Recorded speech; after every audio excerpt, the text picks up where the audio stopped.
connaissez mon invitée, vous l'avez découvert dans le premier opus Découverte, elle vous a montré un petit peu son activité dans l'immersion.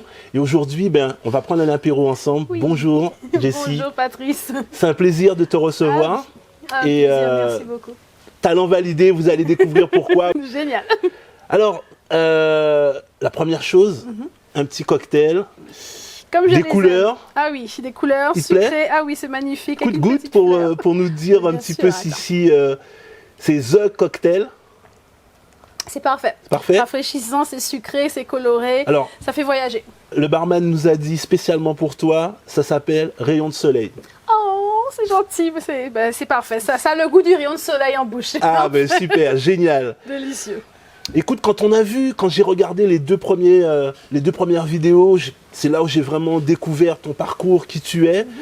J'ai été vraiment impressionné par ton mindset, par ton état d'esprit. À 18 ans, qu'est-ce qui te décide de voyager pour les États-Unis? Alors, les États-Unis, ça représente un rêve pour moi depuis petite. Je regardais la série Miami Vice. Je ne sais pas si tu t'en souviens. Ah ouais, Avec Miami les Vice, voitures. c'est exact. Les gens qui étaient en roller sur Miami Beach et je me disais, oh, je veux faire ça un jour, le côté liberté. Les filles étaient dénudées, on va dire, elles étaient libres en fait. D'accord. Et je me suis dit, un jour, je ferai ça du rollerblade sur Miami Beach. Donc, je répétais ça tout le temps à ma mère. Et puis, j'ai eu l'opportunité. Je me suis dit, ok, on y va. Le système français scolaire ne m'allait pas trop. J'avais envie d'essayer quelque chose de différent. Il y avait aussi D'accord. Beverly Hills à l'époque. et Melrose Place. Exactement. Voilà, donc voilà, je me voyais dans les facs américaines. Donc, je me suis dit, pourquoi pas. J'ai bossé dur, j'ai eu l'opportunité. Quand l'opportunité est arrivée, j'ai dit, banco, on y va. Donc déjà attiré par la caméra. Toujours. Ah oui, depuis, ça c'est encore plus jeune, 7, 8 ans, j'étais attirée par la caméra, D'accord. posais des questions et tout. J'ai eu mon premier caméscope à 14 ans. Je filmais tout et n'importe quoi. Donc j'ai toujours adoré ça. On met le pied dans le plat, on parle un petit peu de ton métier. Donc tu vas étudier et puis tu décides de travailler avec deux boîtes là-bas. Parle-nous un petit peu de comment ça se passe, qu'est-ce que tu as rencontré. Moi j'ai entendu des noms, vas-y, donne-nous des noms. Alors oui, donc, c'était assez intéressant. J'ai repris toutes mes études là-bas. Hein? Donc j'ai fait le transfert de ce que j'avais fait ici. Je suis arrivée là-bas, je suis allée à la fac. Ce qu'on voit à la télé, c'était vraiment ça, les facs américaines, Wow. University of Miami. Voilà, les sonorités, les sororités et tout. Donc j'ai adoré. J'ai gradué en plus cum laude dans ma promotion. Donc c'est dans les premiers. J'étais vraiment fière de moi. J'ai bossé très dur. Et ensuite j'ai été embauchée sur une chaîne française et haïtienne au début. Et après j'ai transféré sur PBS, qui est la première chaîne nationale des États-Unis. Et j'étais productrice et ensuite présentatrice. Et quand je suis devenue présentatrice, j'ai dit bon, allez, j'ai le monde qui s'ouvre à moi. Je peux réaliser tous les rêves que j'ai eus depuis des années. Et j'ai commencé en fait à faire des reportages sur les MTV Awards, les Movie Awards. Et j'ai pu interviewer des personnes comme Will Smith, Jennifer Lopez, Kanye West. Ah ouais, mais tu nous fais rêver là. C'était génial. Il y avait aussi les Sean Paul à l'époque. En fait, tout ce qui était sur la toile, que ce soit cinéma, que ce soit musique, art, ils étaient là, dispo, et je pouvais les interviewer. Et ensuite, au fil des années, on me confiait des choses un peu plus, on va dire, profondes. Et c'est quand Obama a été Non. élu. Oui. Non. Quand Obama T'as fait l'interview Oui. d'Obama. Mais c'était une petite, c'était Wow. au moment où il était nominé pour être le représentant du Parti démocrate. D'accord. Et donc j'ai pu l'interviewer, ça a duré peut-être 2-3 minutes, mais c'est super long dans la carrière c'est clair. journalistique quand on peut. C'est à toi, avoir personne quelqu'un. pourra le retirer. Voilà, c'est hein. ça. Et après, il devient président des États-Unis, le premier président noir, et on se dit oui, je l'ai interviewé. c'est génial. Donc j'imagine que c'est la personnalité qui t'a le plus impressionné. Pour lui, oui, au niveau politique, Politique. oui. Je dirais au niveau acteur, c'est Will Smith. Will Smith. Oui, parce qu'il avait un charisme incroyable, il a pris son temps, respectueux des journalistes, parce que c'est un métier qui est quand même difficile. On voit peut-être 1 minute d'interview, mais ça fait 7 heures qu'on est sur un tapis rouge en talons, en train d'attendre que la personne arrive. Et il arrive et il prend son temps, quoi. Alors quand je prépare l'émission, je reviens un peu sur tous les réseaux sociaux, je regarde ce qu'on dit sur toi, et je me dis, il y a quelque chose qu'on retrouve en fil rouge dans tout ce qui parle de toi, c'est ton sourire. On voit un magnifique sourire, donc là je commence à comprendre, présentatrice, etc. Et sincèrement, alors toi qui as beaucoup voyagé, qu'est-ce qui t'a donné envie de revenir en Guadeloupe? Alors, c'est assez intéressant parce que souvent, les gens disent « Ah, on va aller ailleurs, c'est exotique, on veut vivre autre chose. Moi, je suis partie jeune, donc je n'ai pas vécu en tant qu'adulte en Guadeloupe. J'ai vécu à l'époque où il fallait demander à papa et maman pour sortir, il fallait rentrer avant minuit, j'avais pas de voiture. Donc, c'est la vie d'adolescente. Et en tant que femme, même qui a un peu d'argent, qui doit payer un loyer, enfin, qui a des responsabilités, j'ai jamais vécu la Guadeloupe comme ça. Donc, pour moi, je me disais « Bon, où est-ce que je peux aller après ?» Ça fait déjà presque 18 ans que je suis aux États-Unis. Je pensais à Thaïlande et je me suis dit « Mais la Guadeloupe, en fait, représente pour moi ce côté challenge que représentent les autres pays pour les Guadeloupéens. » Et je me suis dit, ma famille me manque, c'est le moment. J'ai envie de rentrer et ce que j'ai pu faire à Miami, j'ai envie de le faire ici aussi, pouvoir aussi inspirer des jeunes, discuter, avoir des challenges professionnels. Et l'occasion s'est présentée, le Covid est aussi arrivé, donc je suis venue, je suis restée, j'ai aucun regret. Pour le moment. Alors, The Talent, c'est une idée de se dire que tout le monde a un talent. Et on s'est rendu compte qu'en plus de ce talent, on a besoin d'avoir un état d'esprit, un mindset. Comment toi, tu as passé toutes ces étapes-là? C'était quoi ton mindset pour pouvoir arriver à ces interviews dont tu viens de nous parler? Comment tu étais dans ta tête? Alors, détermination, c'est un mot qui vient souvent pour moi et en fait, tout est possible. Et ça, c'est le côté américain où vraiment, ça reste dans la mentalité américaine. Tout est possible. On peut commencer en bas et on peut arriver très en haut au bout de 1 an, 2 ans, 3 ans. Mais il y a une chose qui est fondamentale, c'est le travail. Possible. Le travail. Et si on ne travaille pas, c'est pas possible. Même ceux qu'on voit qui sont soi-disant riches du jour au lendemain, il y a le travail derrière. Il y a les sacrifices aussi. Mais pour moi, je dirais la clé, c'est aimer ce qu'on fait. Ça peut paraître cliché, mais si on n'aime pas ce qu'on fait, c'est compliqué d'y arriver. Alors, tu vas sans doute voir tous les techniciens qui sont en train de rigoler, parce que quand j'ai constitué l'équipe pour cette émission, je leur ai dit, jamais vous me dites que c'est pas possible. Alors quand tu dis ça, c'est bon, tu mets de l'huile à mon moulin. Ah, je te comprends. Non, mais surtout que là-bas, il n'y a pas le mot non. C'est-à-dire, on vous pose une question, même si vous ne savez pas le faire, on ne dit pas non, on dit OK. Et tu as une demi-heure pour savoir comment il faut le faire. Donc en fait, le mot non, ça n'existe pas dans le travail là-bas. On vous demande quelque chose que vous n'avez jamais fait de votre vie, mais tu as une demi-heure pour savoir comment le faire. Vous voulez avoir du succès dans les métiers de l'image? Tout est possible. Tout est possible. Parlons un peu de réussite. Tu sais, chez nous, je dirais dans la francophonie d'une manière générale, et c'est très français, on a du mal à parler d'argent, on a du mal à parler de réussite, c'est presque un peu tabou. En créole, on dit l'argent c'est sale, c'est bita à diable. Quelle relation tu as, toi, avec le succès? Alors, je n'associe pas le succès à l'argent, malheureusement, parce que j'ai rencontré des gens, même dans mes interviews, milliardaires qui étaient les plus misérables du monde. Donc, j'ai compris à travers mes expériences que l'argent, la célébrité aussi, n'emmène pas nécessairement le succès. Donc, moi, j'ai mesuré mon succès, et ça, c'est les expériences qui parlent. Pouvoir faire ce que l'on veut, avec qui on veut, autant de fois qu'on veut. Quand on veut.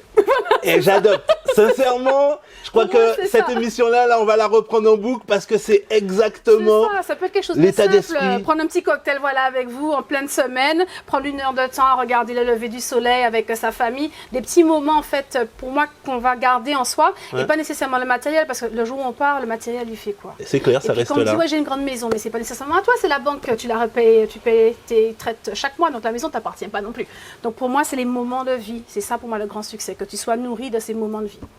Je vais peut-être dire quelque chose de désagréable, mais aujourd'hui, avec cette culture des téléréalités, nos jeunes, ils ont tous envie d'être en face des caméras. Et j'imagine qu'en regardant notre émission, il y en a qui vont se dire « J'ai envie de faire ça ».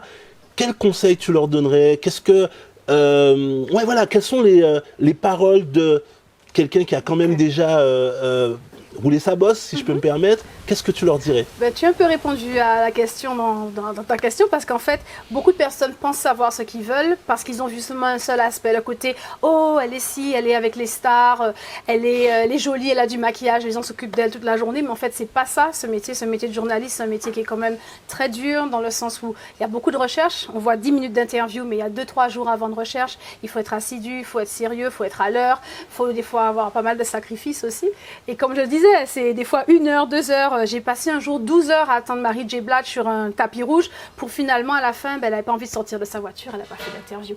Donc, en fait, c'est des petites choses comme ça, mais il faut savoir vraiment avoir cette détermination et ne pas penser seulement que ce qu'on voit sur les réseaux sociaux, c'est la réalité, parce que ce n'est pas la réalité. C'est juste une petite vitrine de ce qui pourrait être, mais il y a derrière, il y a ça derrière, quoi.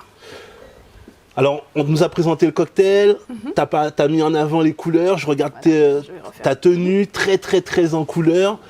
Je vais te parler un peu de carnaval, c'est ton petit...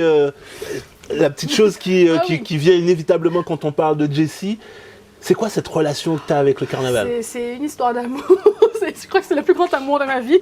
Non, parce qu'en fait, toute petite, je me souviens, c'est la musique qui a commencé, la coq à lambi, quand tu étais à la maison, tu entendais ça, le fouet. C'est quelque chose, en fait, pour moi, qui a toujours eu une connexion avec peut-être, on dira, les ancêtres, l'histoire. Mais ça me fait quelque chose en moi, c'est incroyable et c'est difficile à décrire. Et j'en ai fait une passion. J'adore me déguiser, que ce soit les groupes à peau, bon, c'est les tenues bien sûr, déguisement Trinidad, déguisement Miami. Et j'aime en fait la liberté qu'on a pendant quelques heures d'être qui on est vraiment. Que ce soit en tant que femme, on a envie d'être sexy pendant 2 heures, on est habillé un peu dénudé, mais en fait on est libre de le faire quand on est dans les groupes à peau. Il y a une espèce de puissance en soi qui vient de... C'est magique en fait, et pendant des heures, on est libre de faire ce qu'on veut et d'avoir les gens autour de soi, ça crée une espèce d'énergie, de partage, il faut le vivre. Bon, tu vas venir débouler avec moi.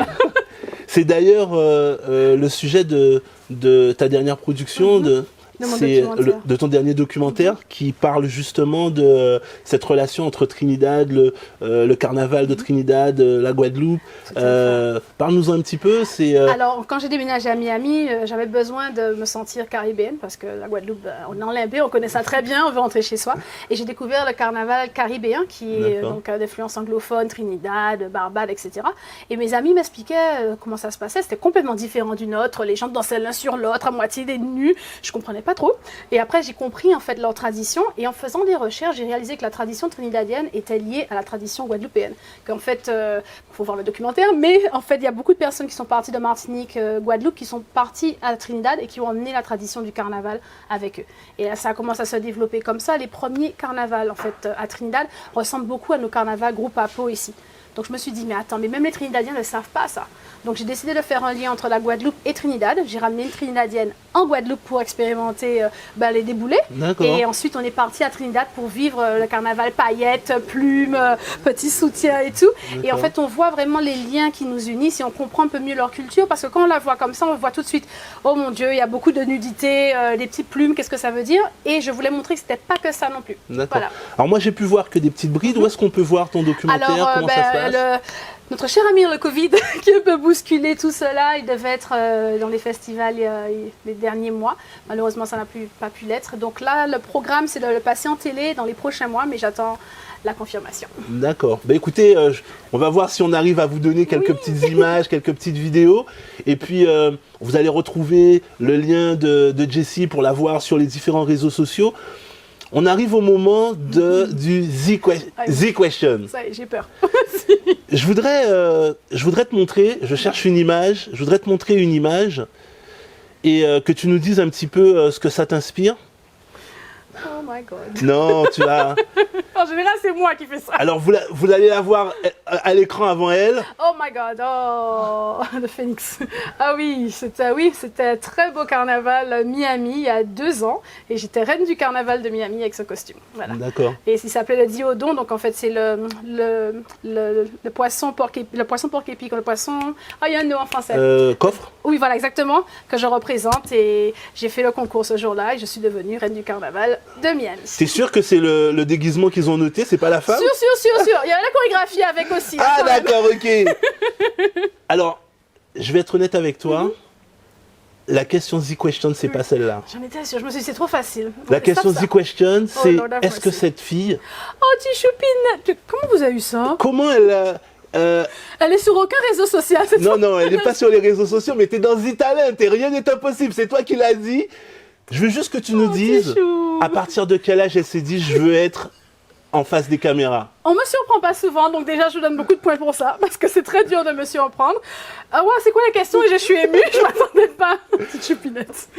L'idée, c'est de savoir à quel âge elle s'est dit j'ai envie d'être de l'autre côté de la caméra. Très tôt, je dirais 6-7 ans, je le savais quand je regardais la télé. Je me disais un jour je vais faire la même chose et je prenais des pailles, des fois je faisais semblant d'avoir un micro et j'adorais prendre des photos.